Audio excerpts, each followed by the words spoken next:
नमस्कार दोस्तों, नमो आईएएस में मैं आप सबका बहुत बहुत स्वागत करता हूं। दोस्तों आज हम पढ़ने जा रहे हैं 25 फरवरी का करंट अफेयर्स। दोस्तों आप लोग क्या करते हैं ना, वीडियो 1 मिनट देखते हैं और इसको बंद कर देते हैं। देखिए करंट अफेयर्स बहुत ज़्यादा ज़रूरी है, इसलिए पूरे वीडियो को देखा कीजिए। देखिए कम से कम एक बार देखे रहेंगे और जब पेपर में क्वेश्चन अगर सामने आएगा तो आपको पता लग जाएगा, अंदाज़ा हो जाएगा, जिससे आपको प्रॉब्लम नहीं होगी। तो इस पर ज़्यादा से ज़्यादा ध्यान दीजिए, क्योंकि 30 से 40 क्वेश्चन यार करंट अफेयर से बनते हैं। और हाँ देखिए, जिनको पता होता है वो कर लेते हैं, आप लोग नहीं पढ़ोगे नहीं कर पाओगे, इसलिए अच्छे से पढ़िए। और आइए हम शुरू करते हैं। सबसे पहले कल का अभ्यास पर प्रश्न जो हमने आपको दिया था उसको देखते हैं। निम्नलिखित कथन पर विचार कीजिए। शिक्षा मंत्रालय ने शैक्षणिक संस्थानों के लिए भारत के नए एकीकृत वेब पोर्टल ई-नेट का अनावरण किया है। पोर्टल में एक सेवा के रूप में वेबसाइट वाज और एक सेवा के रूप में लर्निंग मैनेजमेंट एलमास शामिल है, जो उपयोगकर्ताओं को अनुकूलित वेबसाइट बनाने की अनुमति देता है। उपयुक्त में से कौन से कथन सही हैं? देखिए, ए केवल एक, बी केवल दो, सी एक और दो दोनों, डी न तो एक और न ही दो। दोस्तों इसका सही जवाब है बी केवल दो। आइए देख लेते हैं क्यों। हाल ही में इलेक्ट्रॉनिक्स और आईटी मंत्रालय ने शैक्षणिक संस्थानों के लिए भारत के नए एकीकृत वेब पोर्टल ई-नेट का अनावरण किया है। यह डोमेन पंजीकरण, डोमेन नेम सिस्टम यानी डीएनएस और मूल्य वर्धित सेवाएं प्रदान करेगा, अतः कथन एक सही नहीं है। पोर्टल में एक सेवा के रूप में वेबसाइट वाज और एक सेवा के रूप में लर्निंग मैनेजमेंट एलमास शामिल है, जो उपयोगकर्ताओं को विभिन्न टेम्पलेट्स का उपयोग करके अनुकूलित वेबसाइट तथा लर्निंग मैनेजमेंट सिस्टम बनाने की अनुमति देता है, अतः कथन 2 सही है। ई-नेट इंडिया मेटी के तहत एक गैर लाभकारी वैज्ञानिक सोसाइटी है। यह सभी शिक्षा एवं अनुसंधान संस्थानों के लिए विशिष्ट डोमेन रजिस्ट्रार है, जिसका डोमेन नाम ac.in है, education.in और result.in होता है। आइए देखते हैं हम लोग आज का प्रश्न पत्र। निम्नलिखित कथनों पर विचार कीजिए। प्रथम विश्व युद्ध के जवाब में भारत में 2 भारतीय होम रूल लीग का आयोजन किया गया था। एनी बेसेंट के नेतृत्व वाली होम रूल लीग केवल मद्रास तक ही सीमित थी। उपयुक्त में से कौन सा कथन सही है? ए केवल एक, बी केवल दो, सी एक और दो दोनों, डी न तो एक न ही दो। ठीक है, तो इसका सही जवाब है दोस्तों ए केवल एक। आइए देख लेते हैं क्यों।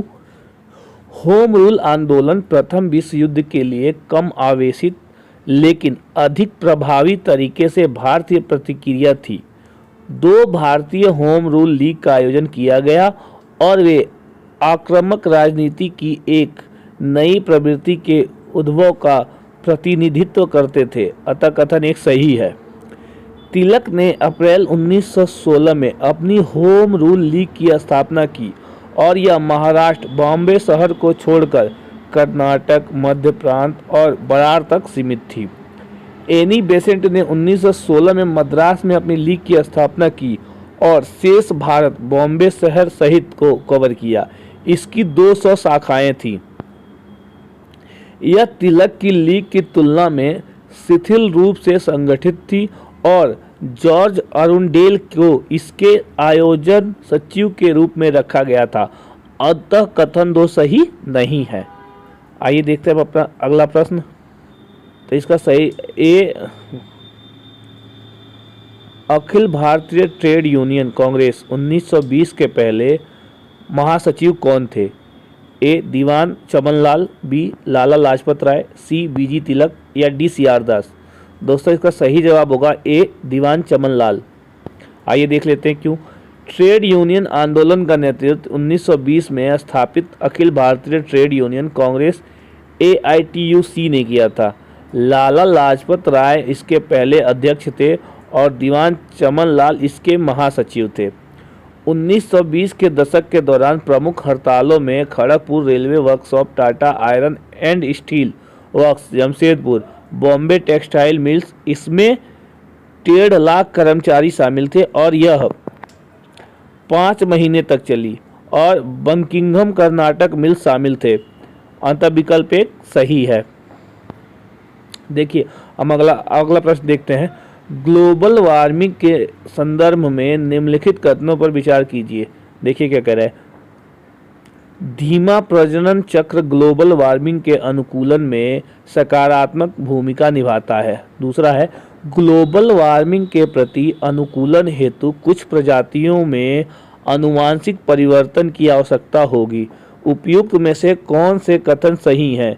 ए केवल एक, बी केवल दो, सी एक और दो दोनों, डी न तो एक और न ही दो। इसका सही जवाब होगा दोस्तों बी केवल दो। जान लीजिए क्यों। ग्लोबल वार्मिंग के अनुकूलन में प्रजनन चक्र एक महत्वपूर्ण भूमिका निभाता है।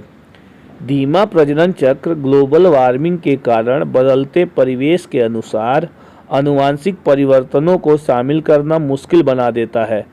इस प्रकार एक प्रतिकूल भूमिका निभाने लगता है। अतः कथन एक सही नहीं है। ग्लोबल वार्मिंग के अनुकूलन के लिए चयापचय यानी व्यवहार के लक्षण में बदलाव की आवश्यकता होगी। इस प्रकार आनुवंशिक बदलाव की आवश्यकता होगी। उदाहरण के लिए फूलों के बारे में तितलियों की वृत्ति जहां अंडे देना उनकी आनुवंशिक व्यवस्था का हिस्सा है। अतः कथन दो सही है। ठीक है, हम देखते हैं अब अगला क्वेश्चन। 1905 के बाद बंगाल में स्वदेशी आंदोलन पर चरमपंथियों का प्रभाव क्यों हावी हो गया? देखिए, एक, नरमपंथी नेतृत्व वाला दृष्टिकोण वांछित लक्ष्य को प्राप्त करने में विफल रहा। दूसरा, सरकार ने छात्रों पर अत्याचार बढ़ा दिए। नीचे दिए गए कुटों का प्रयोग कर सही उत्तर चुनिए। ए केवल एक, बी केवल दो, सी एक और दो दोनों, डी न तो एक और ना ही दो। दोस्तों इसका सही जवाब होगा केवल सी एक और दो दोनों। ठीक है, तो आइए देखते हैं क्यों। 1905 के बाद बंगाल में स्वदेशी आंदोलन पर चरमपंथियों ने एक प्रमुख प्रभाव हासिल कर लिया। इसके 3 कारण थे। पहला, नरमपंथी नेतृत्व वाला आंदोलन परिणाम देने में विफल रहा था। अतः कथन एक सही है। दूसरा, बंगाल के दोनों हिस्सों की सरकारों की विभाजनकारी रणनीति ने राष्ट्रवादियों में रोष उत्पन्न कर दिया था।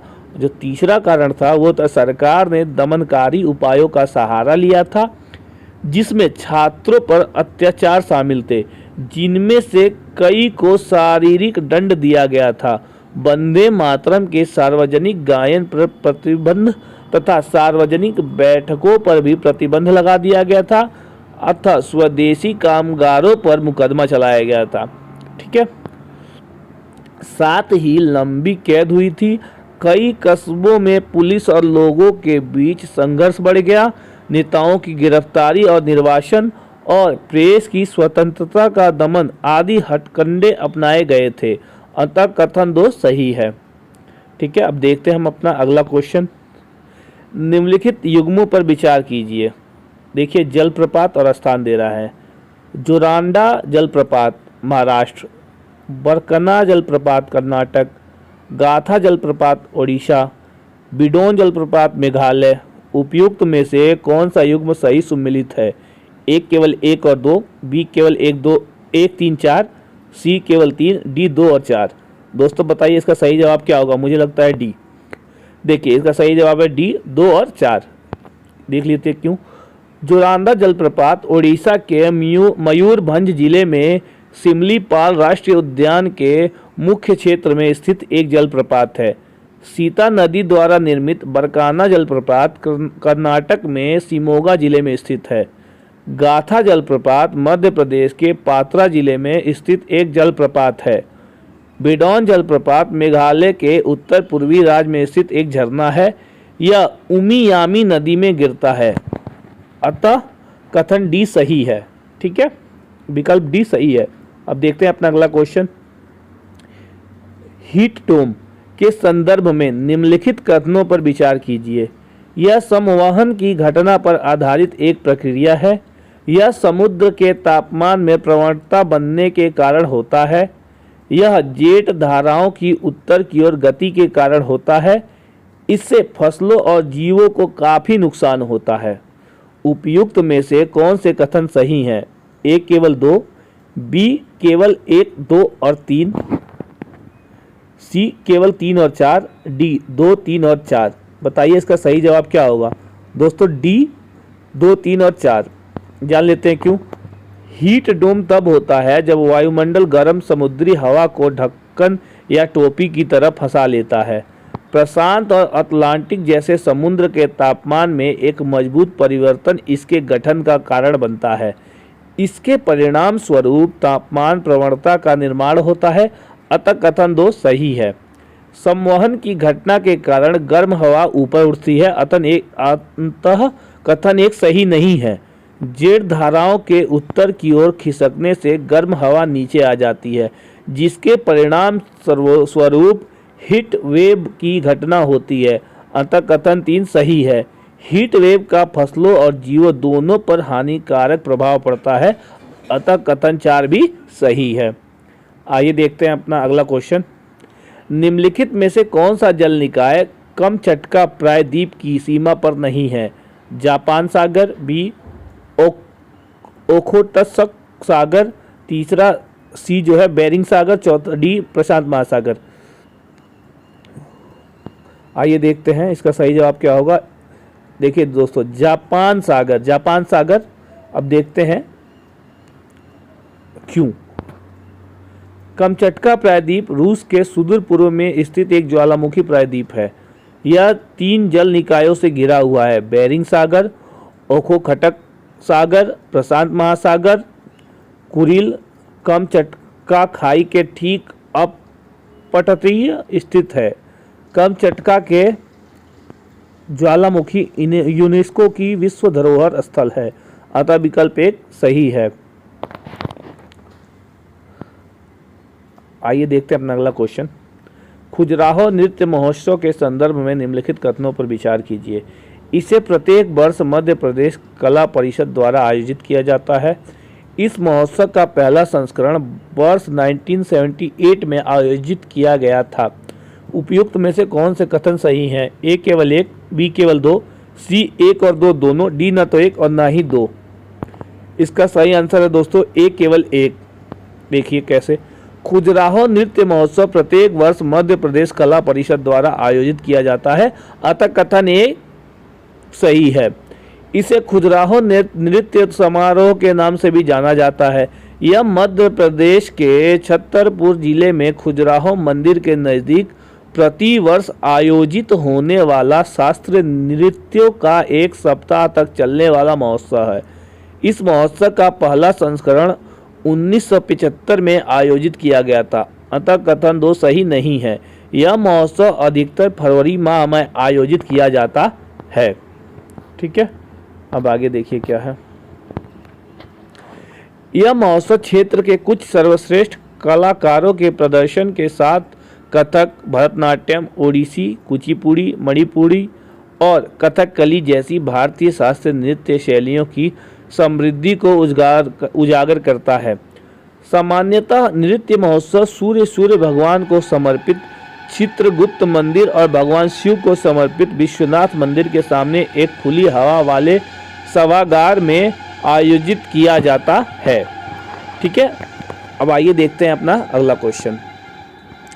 काला अजार के संदर्भ में निम्नलिखित कथनों पर विचार कीजिए। देखिए दोस्तों, मुझे लगता है यहाँ ख़त्म हो गया हमारा। ठीक है, ये अभ्यास प्रश्न है आपके कल के लिए। इसका जवाब आपको कमेंट्स में देना है। ठीक है दोस्तों, तो आइए देखते हैं क्या अभ्यास प्रश्न। काला अजार के संदर्भ में निम्नलिखित कथनों पर विचार कीजिए। काला अजार या विसरल लिस्मेनियासिम रेत मक्खियों द्वारा प्रसारित एक परजीवी संक्रमण है। दूसरा, इसे काला ज्वर या दमदम ज्वर भी कहते हैं।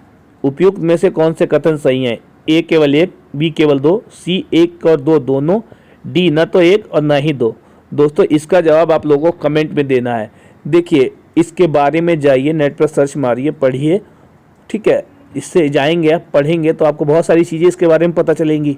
ठीक है, और जवाब जब आपको पता चल जाए तो आइए कमेंट्स में जवाब दीजिए ताकि आपको याद हो जाए। ठीक है, अगर आप कमेंट्स में इसका जवाब देंगे तो याद रखिए, इस चीज़ को आप कभी भूलेंगे नहीं, और पेपर में अगर आपके सामने आता है तो आप आसानी से इसे कर लेंगे।